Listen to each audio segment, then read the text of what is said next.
Welcome back, guys, to my official WrestleMania 41 results predictions. So if you're wondering why I'm looking down, that's just a match card as it is at the time of recording. So I'm recording this before the Go Home Raw and before the Go Home SmackDown. So I'm recording this on Sunday, the 13th. Okay.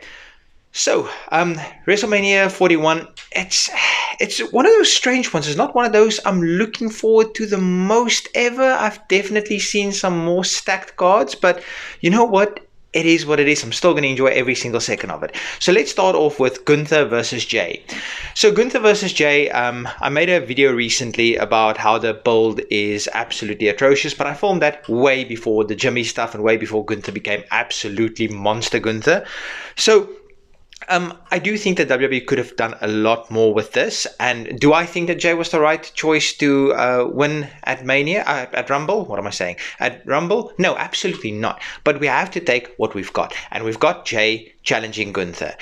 Now, a couple of things to take into account. Jey has been main event Jey, self-titled, I think, for quite a while now. And every time he gets to the top, he just gets knocked down. And he just gets knocked down. At one point, that needs to stop. Otherwise, people are just going to stop believing in him completely.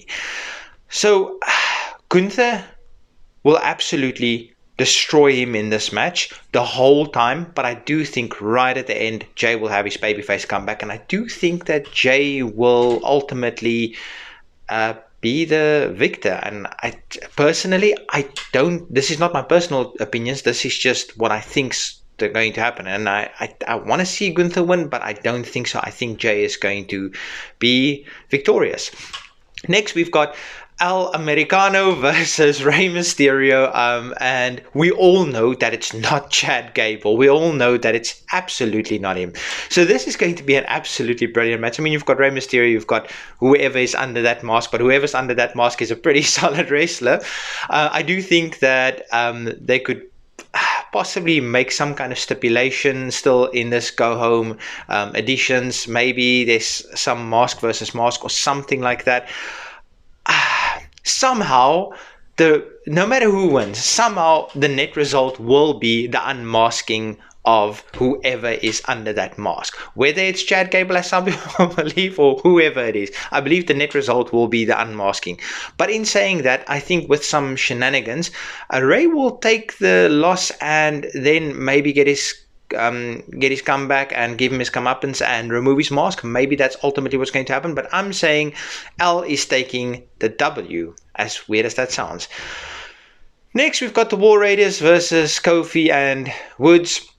Now, what's happening with the tag division? I'm talking about men and women's tag division. Does Triple H not care about tag team wrestling even in the slightest? I just don't get it. There's zero build to this match, and as far as I know, the other tag team titles are being defended at Go Home SmackDown. Where's a multi-man TLC match? Where's a multi-man or multi-team ladder match? Where's something like that to give us some excitement for this tag division? This match, I honestly could not care less about it. I literally, even if I tried, and believe me, I have, I couldn't care less about it. WWE's just not got me invested in tag team wrestling, and I'm a big fan of tag team wrestling. The Hardy Boys are one of my all-time favorites. I love tag team wrestling. Look at Mania X7, look at that TLC match.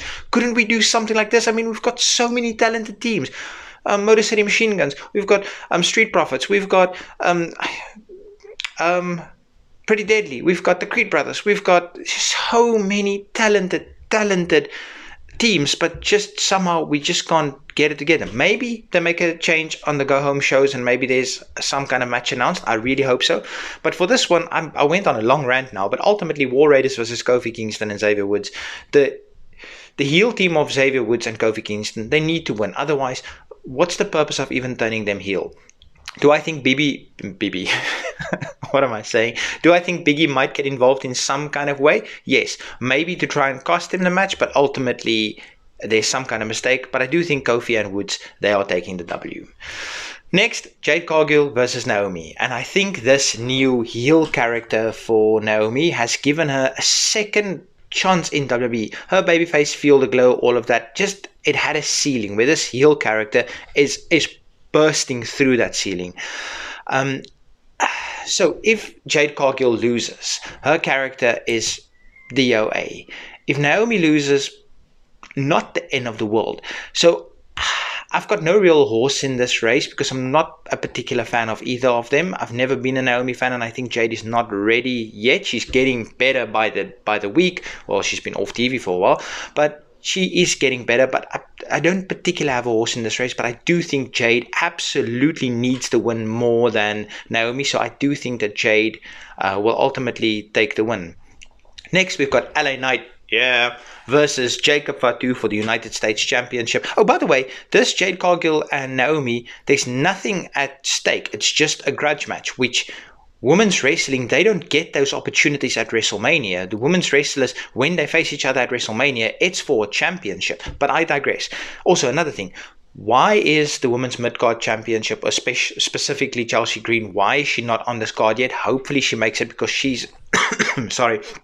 She's one of the MVPs of WWE TV at the moment. LA Knight versus Jacob Fatu, and I almost died for a second now. So a lot of people wonder why LA Knight beat Shinsuke Nakamura. Simply, I'm just going to go get some water quickly. I wonder if that's my punishment for the rant I went on just now. But anyway, LA Knight versus Jacob Fatu. A lot of people wonder why LA Knight beat Shinsuke for the championship when Shinsuke just debuted a new character, all of those things. It's simple.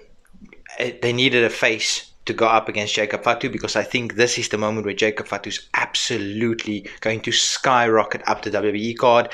I think this is the most obvious one to call out of this entire match card. It has to absolutely be Jacob Fatu. Can it be a slight bit of a squash match? Sure. Do I think that buries LA Knight? No, it's Jacob Fatu. He is incredibly dominant. So I do think that Jacob Fatu must absolutely win this match. Will there be some shenanigans? Probably, but I still just think it has to be Jacob Fatu. Next, we've got Tiffany Stratton versus Charlotte Flair. Now again, same with Jey Uso. Should Charlotte Flair have won the Rumble? Probably not. Did I predict she will? Yes. Did I predict Jey will? No, nobody did.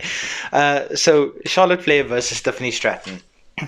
Am I excited for this match? No. Do I think it's going to be technically a good match? Yes. Tiffany Stratton, Charlotte Flair, both incredible. Tiffany Stratton, I've been calling for her to turn face for a little while now. Has this face character worked? Not really. Charlotte came back as a face, but everybody just booed her because nobody wants to see her face Charlotte. I just honestly don't care about this match, but I do think ultimately Charlotte Flair needs to win. Tiffany, with her babyface character, she will be so much better chasing than she would be defending. Babyfaces are generally better chasing, and Tiffany Stratton, she's not going to drop down the card. She's still going to stick around. It's just she will be so much better fired up babyface chasing after Charlotte, and Charlotte being the queen that she is, and Charlotte being the gatekeeper, it could make for an interesting dynamic. So I do think it's going to be Charlotte Flair. Next, we've got Roman Reigns versus CM Punk versus Rollins, and I do believe that this is night one main event. CM Punk's finally got his main event. I think he maybe wanted it for a championship, but I digress. This one, again, nothing at stake, just three guys that genuinely don't like each other. Now, this could go multiple ways. It could go pivot into Roman versus Punk. It could pivot into Roman versus Rollins. It could pivot into Rollins versus Punk. It could pivot into so many different ways towards SummerSlam. I do think the route WWE is going is Roman versus Rollins. There's so much unfinished business there. The two are still, they've not forgiven each other, or at least Roman has not forgiven Seth for breaking up the Shield. So I think Punk will be close to taking the win, and then ultimately Rollins will do what Rollins used to do, and he will just sneak a win.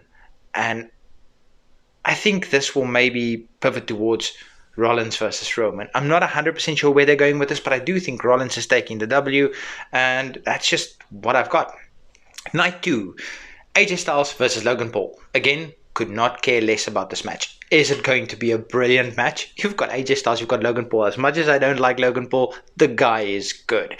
AJ Styles, one of the best wrestlers, not just in the business at the moment, but of all time. AJ Styles said a little while ago that he's going to retire when he reaches 50, and he's very close. So could this be his last WrestleMania? Absolutely. Is he possibly doing a retirement tour alongside John Cena that we just don't know about? Possibly.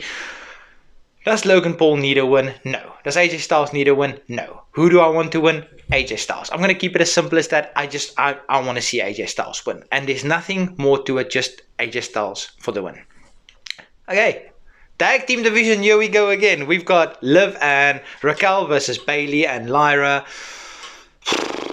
Again, you've got 4 incredibly talented individuals. Will this be a good match? Yes. Do I care about this? Absolutely not.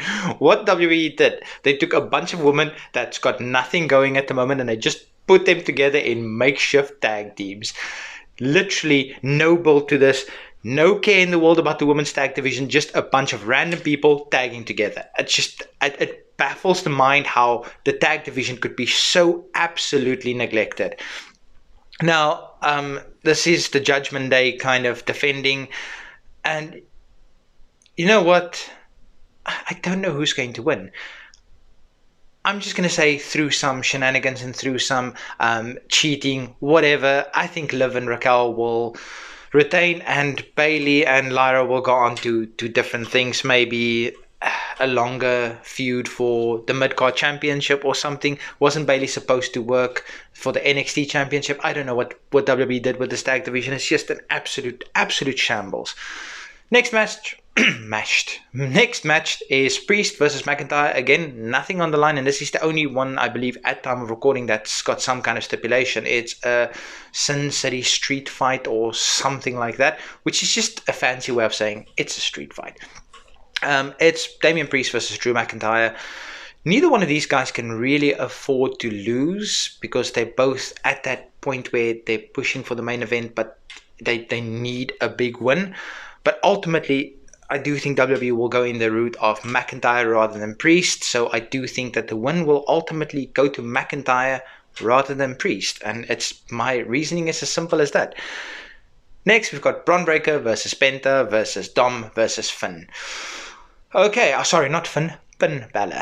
I hate that because I like Finn, but WWE's just had him take loss after loss after loss after loss after loss, and it's just not funny anymore. I think his last win was November 2024 or something like that. It's been like 6 months since his last win, which is just like it's just so silly. So Dom has been speaking about the new member of the Judgment Day, all of that. Will this play a role? I think so, and this might play a role in eliminating Finn from the match completely, because this might be Finn being pushed out of the faction and this new person coming into the faction, and through some multiple shenanigans. And I actually really want to see this. I think Dom will be the champion. I think Dom will take the win. Obviously, I was hoping for Bron Breakker versus Sheamus, just the two of them absolutely destroying each other and Sheamus becoming Grand Slam champion. But it's not to be. Sheamus at the time of recording is not even on the card. What are you doing? But ultimately, I do think that Dom, he's ready for that next step. I would prefer if Bron just goes and destroys everybody, or Penta takes the W or something. But I think Dom is absolutely ready, and WWE, they are ready to push him. Next, we've got Io Sky versus Bianca Belair versus Rhea Ripley. Io Sky has sort of played the third wheel in her own championship defense, it's very frustrating because Io is incredible. Rhea and Bianca's kind of just like, you're not important. This is about the two of us.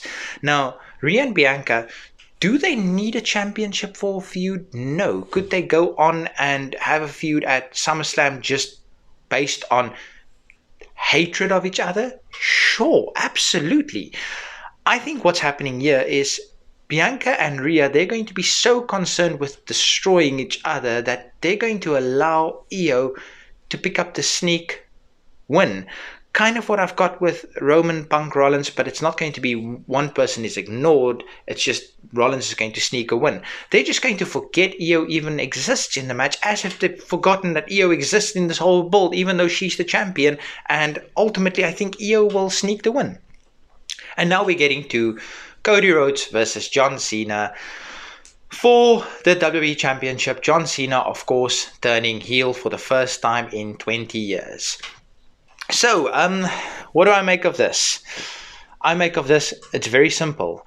WWE likes big moments. WWE likes to throw back big moments, and remember when this happened, and when do they like these big events or big moments to happen? At WrestleMania, the biggest show of the year. What bigger moment is there than 17 at WrestleMania? Would it have been better with John Cena as a babyface? Probably. But John Cena's been a company guy for 20 plus years. He's never even hesitated to be a company guy. He's never even thought about going to a different company. He's a WWE guy through and through, and I think how he will get rewarded with this is that 17, that record-breaking moment. And I think this one, along with the Jacob Fatu versus LA Knight one, I think this one is fairly simple to call. If they turn John Cena heel and they've got this whole chase for 17, his final WrestleMania, all of this, and he doesn't win the championship, then it made no sense, in my opinion at least. And again, same with Tiffany Stratton. Babyfaces are always better chasing. Could we go on to maybe at Money in the Bank, John Cena versus CM Punk, roles reversed, John Cena being the heel, CM Punk being the face? It's very possible because Money in the Bank, they've got some history there. Could John Cena face for the championship again, face Randy Orton, and heel John Cena for the first time in their careers? Those dynamics are shifted. It's very possible. There's so many avenues you could go with this, where if Cody retains, what is next? Who's the next big heel to challenge him? So I do think that the obvious choice is just John Cena wins. Lol. And that is my predictions. Let me know in the comment section. I probably got like half of these wrong, but who knows? Let me know in the comment section what you guys think. Until next time, peace.